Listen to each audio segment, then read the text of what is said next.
Fala pessoal, beleza?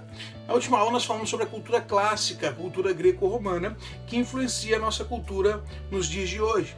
Hoje nós vamos iniciar o processo de estudo dessas civilizações gregas e romanas, né? A civilização grega e a civilização romana. E vamos iniciar com a civilização grega, tá? Como é que foi o início da civilização grega. E para auxiliar a gente nesse processo, vou jogar um mapinha aqui, ó. Tem um mapinha aí do lado. Você está vendo esse mapa? Tudo que está de rosa aí nesse mapa é correspondente à Grécia, tá? A Grécia Antiga. Agora, você vai ver que a Grécia ela é formada por várias ilhazinhas, tá? E algumas penínsulas. O que são penínsulas? Península é essa parte maior aí, onde você tem Tessália, Épiro, Macedônia, essas partes que são ligadas ao continente, mas são banhadas pelos dois lados, tá? A pontinha do continente, você tem aí Peloponeso, tá? Do lado do Mar Jônio, aí na sua tela aí. E você vê que a maior parte da Grécia é banhada pelo Mar Egeu, tá? Só que a Grécia, ela se inicia aqui embaixo, aqui ó, aqui na Creta, tá vendo essa ilha de Creta? Então, a Grécia ela inicia-se aí. Aí a gente vai entender como é que isso acontece. A localização geográfica da Grécia, como você pode ver no mapa, de modo geral, o relevo das penínsulas e das ilhas, ele é bem montanhoso, tá? Tem bastante montanhas, só que também tem algumas pequenas partes férteis, algumas planíciezinhas isoladas umas da outra, algumas partes planas e que são férteis. Isso fez com que a civilização grega crescesse com cidades isoladas uma das outras, né? E o que acontece aqui é que a Grécia se desenvolve e essas cidadezinhas isoladas umas da outra, e como tem muitas ilhas, essas costas altas, elas protegem as cidades, então elas ficam bem isoladinhas, bem protegidas, e essas muitas ilhas e esse domínio todo do Mar Egeu facilita a navegação. Então é um povo que é favorável à navegação, às comunicações através do mar, tá? E também é um povo que se criou em cidades-estados chamados polis, tá? E nós vamos falar o que eram as polis, né? Polis singular, polis é o plural. Então as polis eram cidades gregas que elas eram isoladas umas das outras. Então as polis eram cidades-estados independentes. A gente já ouviu falar sobre cidades-estados. Aí os gregos cresceram também em cidades-estados. E a civilização grega vai crescer aí nessa ilha chamada Creta, a ilha de Creta. E o início da história dos gregos, ela começa um período chamado Creto-Micênico ou Pré-Homérico. Tá passando aí no vídeo aí também esses nomes, tá? Que período é esse? É o período onde ela se desenvolve na ilha de Creta. Os gregos se desenvolvem na ilha de Creta. Os primeiros povos se fixam na região ali da ilha de Creta. São os povos pelasgos, eles vieram de origem desconhecida e já habitavam a região ali por volta de 2000 a.C. Mais tarde vieram outros povos que deram origem à civilização micênica, por isso que é creto-micênica. Esses outros povos eram os aqueus, os jônios e os eólios. E você pode olhar no mapa aí, voltando com o mapa aí, você tem o Mar Jônio. Esses povos vieram lá da Ásia Central, tá? Ali acima um pouco do Império Persa, que você pode ver no mapa. Esses povos vieram dali e se fixaram nas costas, onde estavam os rosinhas ali do Império Persa, tá vendo? Eles se fixaram ali, alguns ali, outros do lado de cá, no Mar Jônio, que eram os aqueus, os jônios e os eólios. Eles foram se tornando cidades fortes, e esses povos, mais os aqueus, invadiram a cidade de Creta. Então você tinha uma civilização chamada civilização cretense, tá? Essa civilização cretense, ou minoica, ela se desenvolveu na ilha de Creta. A sua principal cidade era a cidade de Knossos, como você pode ver no mapa aí. Nesse Knossos ficava um rei, ficava a família real, ficava o palácio de Knossos, que era um enorme palácio, e nesse palácio de Knossos que surge a lenda do Minotauro, né? Minotauro, esse bicho feio, então, O Minotauro, a lenda do Minotauro surge na ilha de Creta, na civilização cretense, no Palácio de Knossos. Porque o Palácio de Knossos tinha várias... como é que é o nome daquele? Labirintos, isso. Vários labirintos, Palácio de Knossos. E dizia a mitologia grega, que nesses labirintos vivia o Minotauro. Por que Minotauro?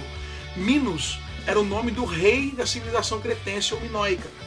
Tá? Por isso que Minos. Minos era o nome que era dado ao rei. Minotauro seria o rei dos touros, né? Então era esse bicho feio aí, cabeça de touro e corpo de homem, e surge essa mitologia do Minotauro aí no surgimento da civilização grega, tá? E aí tem uma mitologia, um mito aí do Minotauro que dominava a ilha de Creta. E aí, eu esqueci, não sei se foi Teseu ou acho que foi um outro, junto com a Ariadna, que era serviçal do Minotauro, conseguiram derrotar e matar o Minotauro, acabou a tirania do Minotauro sobre a ilha de Creta, e aí surgiu a civilização grega. Tem essa mitologia também, tá?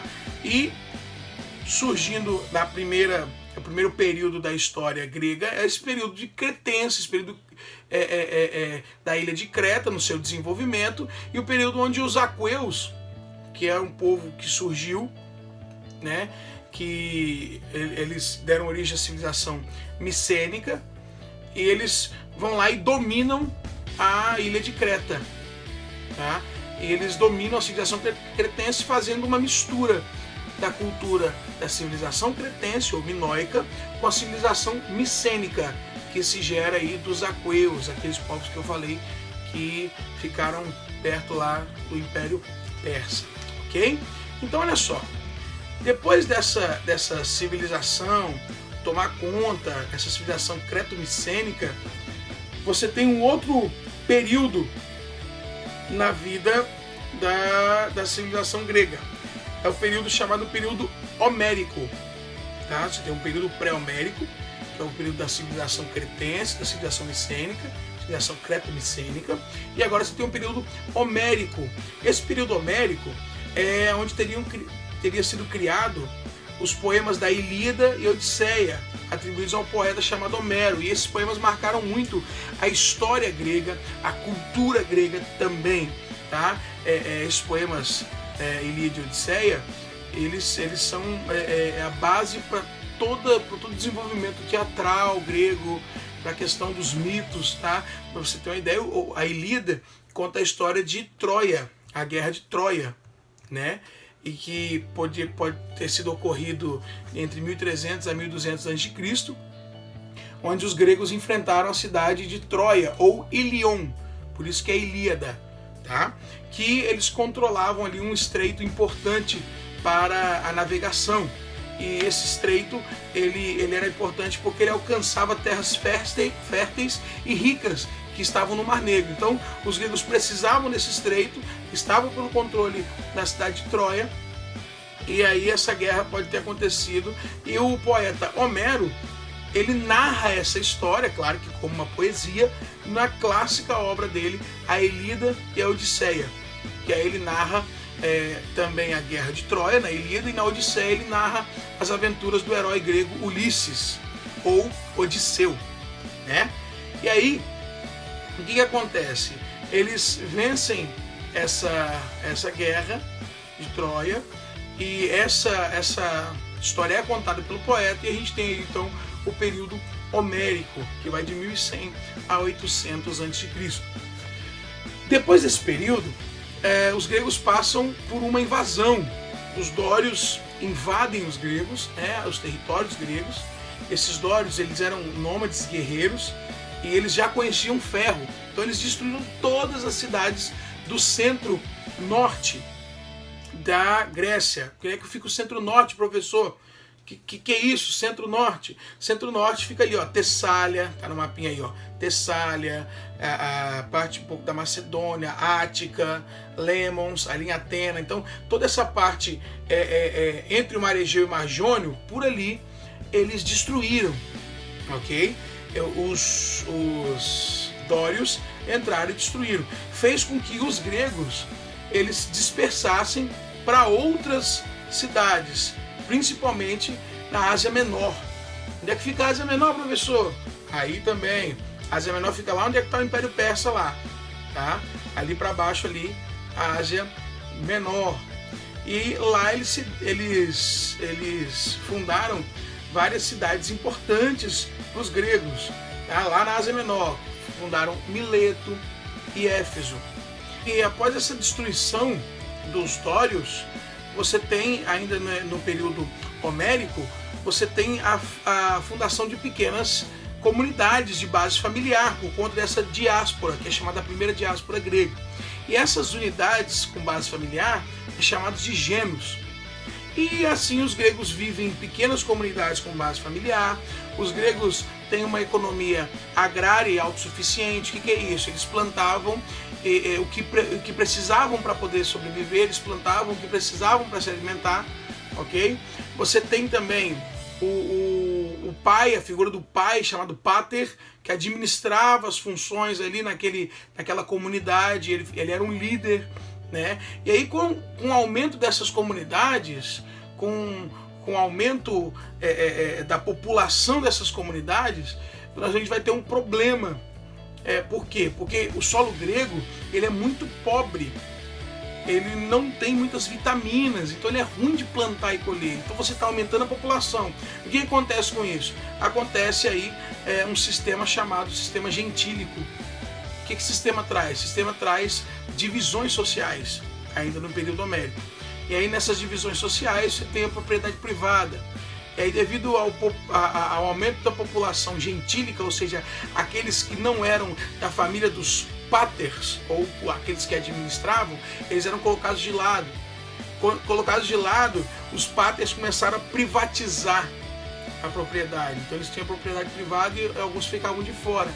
E por conta desses ficarem de fora, houve aí uma segunda diáspora, ou seja, uma segunda viagem. Eles estavam agora procurando outras terras. E aí começou-se a colonização de várias áreas, de várias regiões, várias colônias começaram a ser feitas ainda nessas regiões marcadas de rosa aí no mapa. Começaram a se espalhar aí mais gregos buscando terras férteis, tá? E isso é chamado da segunda diáspora grega, ainda no período pré-homérico. Após essa segunda diáspora, quando se estabelece aí algumas cidades e essas cidades começam a ficar independentes por conta do seu crescimento, nós entramos no período chamado período arcaico. Tá? O período arcaico ele é marcado por uma crise no sistema gentílico. Que sistema é esse? Que sistema gentílico é esse? O sistema gentílico é justamente esse sistema onde os paters eles privatizaram a propriedade, eram deles agora, botaram a galera para fora. Essa galera chamada gentios, né? Eles viajaram para outros locais para tentar sobreviver, para tentar plantar, criaram sociedades e essas sociedades começam agora a enfrentarem problemas.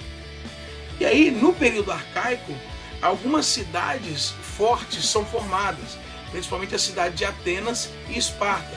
A cidade de Esparta, principalmente, foi formada, bem caracterizada pelos dórios, pela invasão dos dórios.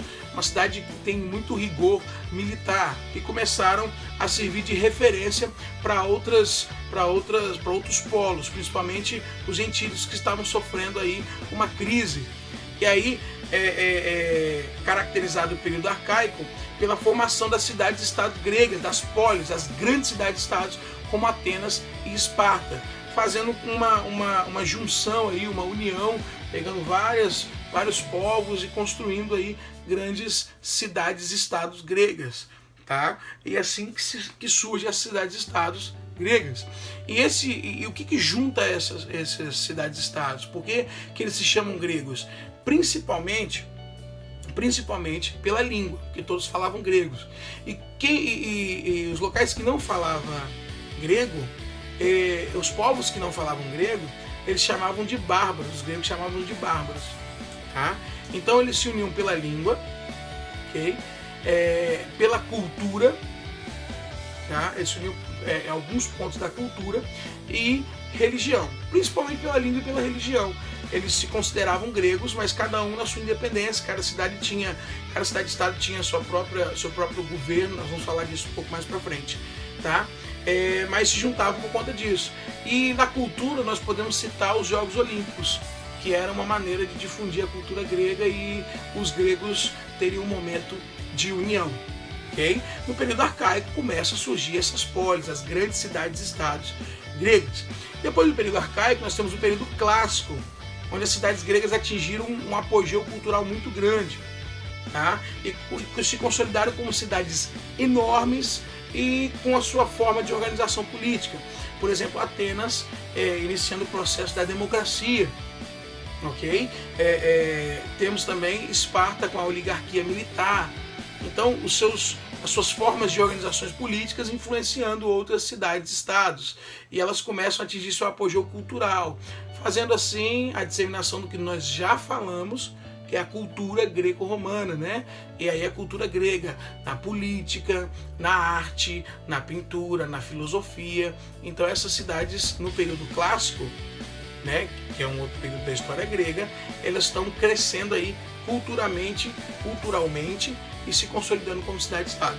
E o último período dos gregos é o período chamado período helenístico, onde as polis gregas elas caem porque são invadidas pelos macedônios e depois são invadidas pelo Império Romano. Mas nesse período helenístico tem algumas coisas que a gente tem que conversar, e nós vamos conversar um pouco mais para frente, tá? Que é a Guerra do Peloponeso, a Liga de Delos e a guerra contra os medo-persas também. Esse é o início da civilização grega, e depois eu volto para a gente poder falar sobre como funcionava as cidades-estados e para a gente poder falar de Atenas e Espartas. Ok? Valeu!